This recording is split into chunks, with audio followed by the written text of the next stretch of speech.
Olá, bom dia. Se não me engano, essa é a sexta aula do nosso curso de Introdução à Filosofia. Hoje vamos falar um pouquinho do método, vamos começar a tatear pelo método filosófico de Aristóteles, a lógica. Não é possível entrar nesse assunto, no método filosófico de Aristóteles, sem nos reportarmos novamente, mais uma vez, a Platão. Aristóteles, é preciso lembrar, foi discípulo de Platão por 18 anos, 20 anos, sabe-se lá quanto tempo. Passou de 18 anos, certamente. Foi aluno de Platão na famosa academia, a escola de Platão. Depois separou-se de Platão, fundou a sua própria escola, o Liceu, a filosofia peripatética, porque costumava-se fazer filosofia no liceu, na escola de Aristóteles, caminhando. Bem, isso são só penduricalhos históricos. O fato importante é que Aristóteles aprendeu tudo o que Platão tinha a ensinar e saiu da academia com algumas sérias críticas ao seu mestre. Aristóteles dedicou muito do seu tempo ao mestre depois de separar-se dele. Era muito amigo, admirador profundo de Platão, mas, segundo o próprio Aristóteles, admirava ainda mais a verdade. Dizia isso ou disse isso porque viu certos problemas na filosofia platônica, por causa, provavelmente, do seu método. Vamos lembrar que o método da filosofia de Platão era a dialética. Nós já falamos alguma coisa sobre isso. Pois bem, a dialética, o centro da dialética, do método, o fundamento do método dialético, nós já falamos também um pouco sobre isso, é a ideia, ou as formas, como queiram. As ideias, para Platão, tinham esta peculiaridade de serem os fundamentos do discurso. Era por causa das ideias, e eu disse isso na última aula, que o discurso tinha fundamentação. Ali havia, evidentemente, uma lógica implícita. Pois bem, o método de Aristóteles será a lógica, que já estava implícita no método platônico, que já estava implícita na dialética.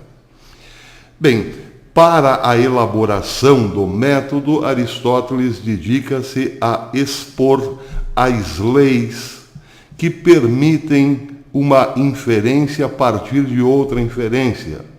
Ou melhor, para não complicar muito, o que permitia, a essência do método platônico era a possibilidade de chegar a um resultado particular ou a uma inferência particular, a uma premissa particular, a partir de um conceito geral.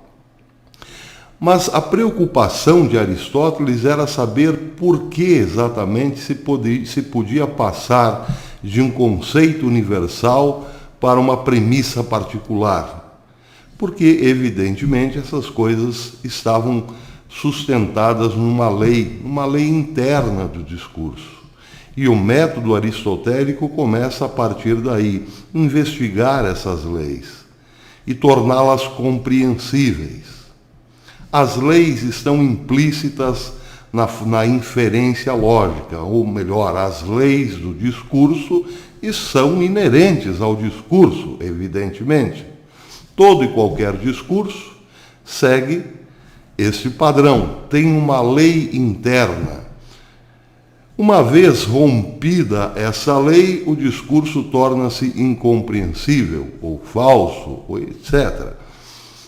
O trabalho, portanto, de Aristóteles, o primeiro trabalho em relação ao seu método, era dar acabamento, explicação, melhor dizendo, a respeito dessas leis. E aí, Aristóteles dedica-se muito a explicar todo esse processo, como funcionam as leis do discurso, e surge, portanto, a lógica.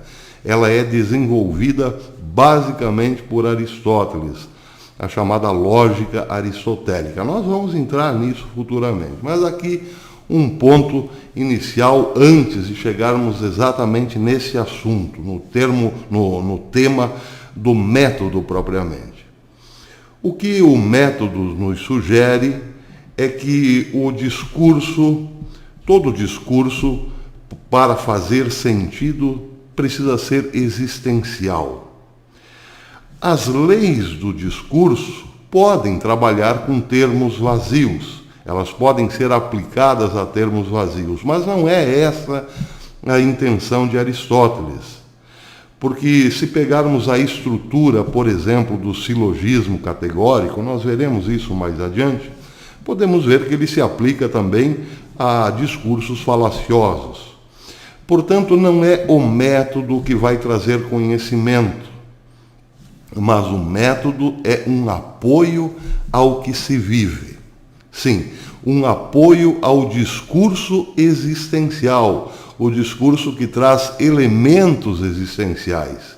E só a partir daí o método fará algum sentido. Eu sei que por enquanto isso pode estar um pouco complicado, mas é só uma introdução. Nós vamos chegar nisso, provavelmente daqui 1, 2, 3 aulas, teremos que perder um certo tempo em relação à lógica. E não é um assunto lá muito agradável. Mas falando desse modo, na questão existencial, isso é necessário porque se Aristóteles é discípulo de Platão, é preciso entender que o problema entre Aristóteles e Platão está justamente nisso, na questão existencial do método. O método platônico, a dialética, é sim um método existencial. Em primeiro lugar, porque parte da concepção de que as ideias existem. Platão diz que as ideias são transcendentes. Bem, o que é transcendente? Separado deste mundo. É o primeiro filósofo na história que faz uma separação entre o mundo sensível, o mundo da natureza, o mundo da physis, com outro mundo, o mundo inteligível. O detalhe dessa separação é que as ideias que estão no mundo inteligível, fora do mundo sensível, portanto, transcendentes, existem. São existências puras. Por exemplo, a ideia de cadeira. A ideia de cadeira tem existência para Platão. Portanto, não é uma existência real aos moldes de uma cadeira aqui no mundo sensível, mas é sim uma existência. Existe, tem ser. Pode ser uma existência ideal ou formal, como se queiram, mas é existente. Só que o detalhe da teoria de Platão é que essa existência é plena. E o discurso e as coisas só são possíveis porque participam dessas existências plenas. Por exemplo, eu estou sentado sobre uma cadeira sensível aqui no mundo real, feita de madeira e tecido. Bem, esta cadeira também existe, mas é como se fosse uma existência menor, vamos dizer assim, em relação à ideia que também existe. A ideia teria uma existência plena, perfeita, a ideia de cadeira. A cadeira, no mundo das ideias, seria, portanto, perfeita, eterna, imutável. Uma existência plena. Já as cadeiras que nós vemos aí pelo mundo são possíveis porque participaram ou participam da ideia cadeira. Alguém captou a ideia da cadeira e fez a primeira cadeira. Pois bem, essa primeira cadeira aqui do mundo físico é gigantescamente diferente da ideia cadeira no mundo inteligível, no mundo das ideias. Aquela é perfeita, essa é imperfeita. Aquela tem proporções perfeitas, essa tem proporções imperfeitas. Aquela dura para sempre, sem desgaste nenhum. Esta aqui, com o tempo, apodrecerá e, enfim, desaparecerá. Logo, esta comparação que faz Platão diz exatamente isso. As ideias têm existência plena e as coisas que existem porque participam dessas ideias não têm existência plena. É de uma existência menor, vamos dizer assim. Bem, esse é um dos pontos que também sustentam o método. Acontece que uma das críticas que Aristóteles faz a Platão, já depois de ter se separado de Platão, é que essas ideias não estão necessariamente separadas do mundo, das coisas reais do mundo físico. Uma das tentativas, por causa do método de Aristóteles, uma das tentativas do filósofo é trazer deste mundo separado, do transcendente, para as coisas, as próprias ideias. Aristóteles verá, portanto, as ideias nas próprias coisas. E em relação ao problema da participação, outra questão que incomodava Aristóteles. Porque se para Platão as coisas daqui, deste mundo físico, são porque participam das ideias, mas também o discurso é possível porque, por causa das ideias, Aristóteles então perguntará qual a necessidade, por exemplo, de ter um mundo separado, onde as ideias são plenas, se lá os mesmos problemas do mundo físico se repetiriam, ou então tornariam as ideias infinitas.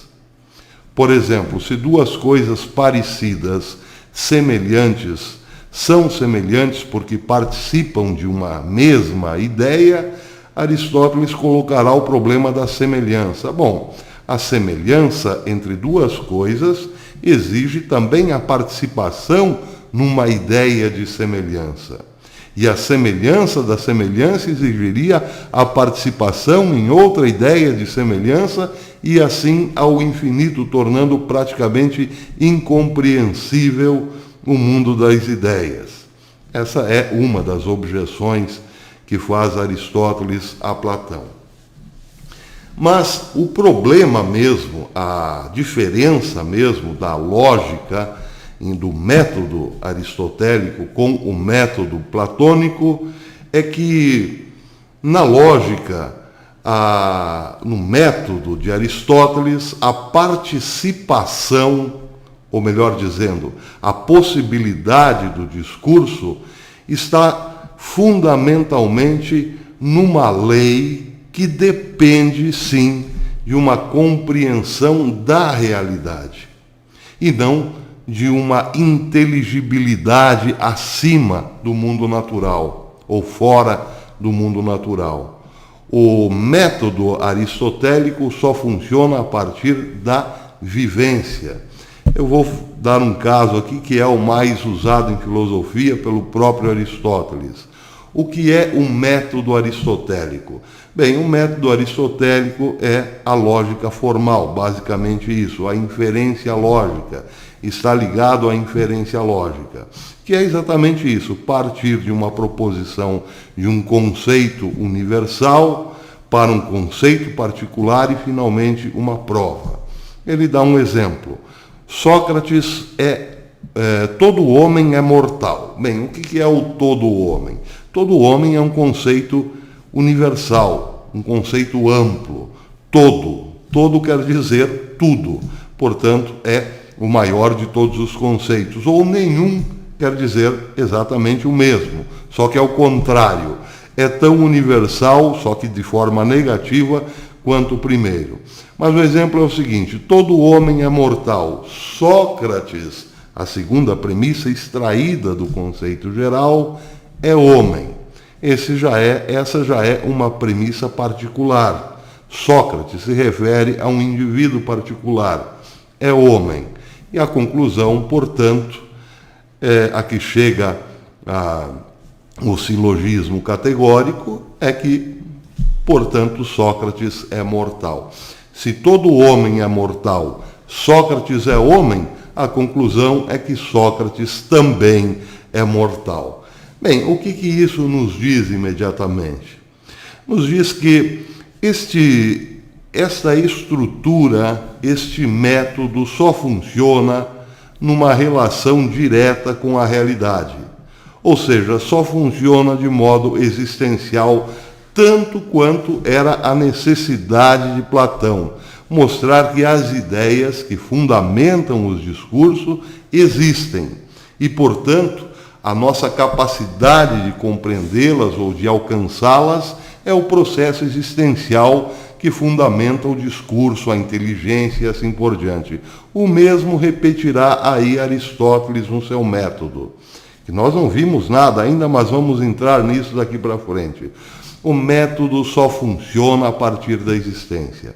Quando eu faço qualquer tipo de proposição, essa proposição tem validade não por respeitar as leis internas do discurso, mas se forem aplicadas na existência. Caso contrário, é apenas uma brincadeira, um joguinho, tal como a lógica moderna faz jogos de encaixe, como se fossem joguinhos de encaixar, sem nenhuma relação com a realidade. Não é o caso do método filosófico de Aristóteles. Esse só funciona na vivência, na experiência. Ou melhor, ele só tem, digamos, ele só é importante a partir daquilo que se fala em relação às coisas vividas. Portanto, ele é existencial. É mais ou menos esse o sentido que eu quero dar aqui, nesse momento, ao método aristotélico. A primeira observação, ele é um método existencial, ponto. Bem, eu poderia dizer o seguinte, pegando o mesmo modelo do discurso, do silogismo em relação a Sócrates. Todo homem é mortal, Sócrates é homem, portanto Sócrates é mortal. Eu posso revesti-lo de outros elementos, como, por exemplo, todos os anjos têm asa, a abelha tem asa, portanto a abelha é um anjo. Não faz o menor sentido, pode respeitar as mesmas regras do método, mas não faz o menor sentido. Por quê? Porque faltou aí no discurso um elemento fundamental, a vivência daquele que discursa sobre anjos, e também aqueles que o escutam não terem a menor noção do que está sendo dito. Há aí um silogismo categórico? Sim, mas ele serve para a verdade? Absolutamente não. Portanto, a característica do método aristotélico da lógica não é apresentar a verdade ou buscar a verdade. Não, é apenas organizar este feixe, este leque absurdamente grande das nossas vivências, dar ordem ao caos. Para outro motivo, para outra razão, serve apenas como joguinhos para estimular o cérebro, mas não era essa a intenção de Aristóteles. Não, nós vamos entrar exatamente nisso agora, daqui para frente. Por enquanto, é só uma rápida pincelada, mas quero dizer o seguinte: quando nós temos a vivência, a experiência das coisas, aí sim o método aristotélico passa a fazer muito sentido. Sem a vivência, sem a experiência, o método é praticamente nulo. Um exemplo, vou dar um exemplo. Eu não costumo comentar muito aqui os desaforos, as pegadinhas que aparecem nos comentários dos vídeos, mas um em especial me chamou muito a atenção. Alguém, eu não me recordo o nome, disse que fez um comentário grande dizendo que eu dou muito coraçãozinho para pessoas que não sabem escrever, que eu perco muito tempo falando bobagens, coisas desnecessárias, com pessoas semiletradas aqui nos meus vídeos e tudo mais. E que isso tem que acabar, porque ou eu me mostro um autêntico conservador, ou então eu serei desprezado. A pessoa estava dizendo o seguinte, que um autêntico conservador não dá bola para quem não sabe escrever. Ou seja, está acima, colocou-se numa espécie de casta dos letrados e, portanto, olha com desprezo para quem comete erros ortográficos ou de sintaxe, ou de semântica, etc, etc, etc. Eu não falo tudo isso, mas está lá. Nós conseguimos, com o método aristotélico, também isso. Entender um pouco das premissas que não estão imediatamente expostas. Aquilo que nós chamamos de entrelinhas. Bom, termina dizendo que, então, é preciso tomar uma atitude radical. Ou eu sou conservador e desprezo aqueles que cometem erros, ou então eu serei ignorado, ou coisa do gênero. Bem, o que chamou a atenção mesmo no discurso foi isso. É um discurso falacioso, evidentemente, porque usa o termo conservador como se fosse uma elite, como se referisse a uma elite letrada, superletrada, que ignora ou não dá a menor atenção a quem tem dificuldades para escrever. Essa é a coisa mais absurda que se pode existir. Mas aí entra a questão da existência. Por exemplo, para um bom pesquisador que viveu muito com a cabeça nos livros pesquisando a história, este bom pesquisador certamente vai associar esse discurso ao discurso dos fariseus, porque é sim um discurso extremamente farisaico. O que faziam os fariseus, por exemplo, se não acusar a todo momento, armar pegadinhas, armadilhas para nosso Senhor Jesus Cristo e seus discípulos. Como, por exemplo, seus discípulos não lavam as mãos antes de comer. Ele come com os publicanos, ele senta com os publicanos. Isso não é possível. Se ele é o rei de Israel, se ele é o Messias, se ele é o conservador, ele não pode se misturar com os pecadores. Ele conversa com a mulher pecadora, ele bebe, ele come com os párias. Pois é, tudo isso era a atividade diária e permanente dos fariseus. Acusar, colocar Jesus numa posição de contradição. Se ele é mesmo o Filho de Deus, ele é puro. Se ele é puro, ele não pode se envolver com pessoas impuras. Mas ele faz tudo o contrário. Ele diz, as prostitutas e os ladrões entrarão no reino dos céus e vocês ficarão para fora. E nós, os fariseus, somos puros, observamos a lei em todo o seu rigor e ficaremos fora. Pois é, essa é a atividade farisaica. Acusar Jesus de manter relações, dar coraçõezinhos a pessoas impuras. Bem, os fariseus, nesse caso, eles são os verdadeiros conservadores, porque se conservam na pureza. E Jesus é, portanto, o anticonservador, aquele que,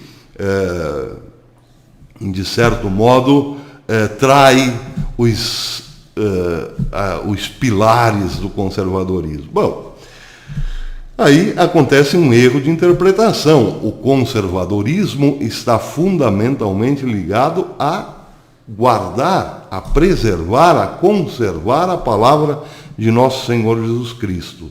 E na síntese da palavra de nosso Senhor Jesus Cristo, nós temos o amor ao próximo, a caridade, a luta contra as injustiças. No amor ao próximo e na caridade, a tolerância para aqueles que são menores, que estão ainda num grau espiritual ou cultural, enfim, um tanto atrasados. Essa é a prática de Jesus. E é isso que todo conservador tem que preservar. Conservar exatamente isso. Mas aí no discurso do rapaz é o contrário. O conservador é aquele que ignora, que põe de lado os fracos, que põe de lado aqueles que têm problemas, dificuldades com a língua. Ou seja, o conservador é a própria elite farisaica. Bem, como que nós chegamos a esse tipo de conclusão? Aí você pega o método aristotélico e aplica as inferências lógicas. O silogismo categórico é perfeitamente possível de ser aplicado. Agora, sem a vivência do que é o farisaísmo, não daria para aplicar o método de raciocínio de Aristóteles. Portanto, volto a dizer, o método de raciocínio de Aristóteles é basicamente, fundamentalmente, existencial. Ele funciona independentemente da existência. Ele pode funcionar com termos vazios, mas não era essa a proposta de Aristóteles. Então, na próxima aula, hoje é só uma rápida introdução. Aliás, me custou muito fazer esta rápida introdução, porque eu não tive um bom sábado, não tive uma boa sexta. Ontem fiquei realmente um tanto adoentado, penso eu, e hoje estou aqui fazendo um esforço para dar esse alô aos amigos. Mas no próximo domingo nós vamos entrar diretamente aí na lógica. Peço desculpas, hoje a situação aqui realmente está um pouco complicada. Não sei se conseguirei ainda hoje fazer a Conexão Brasil. Se não for possível, farei amanhã. Mas assim que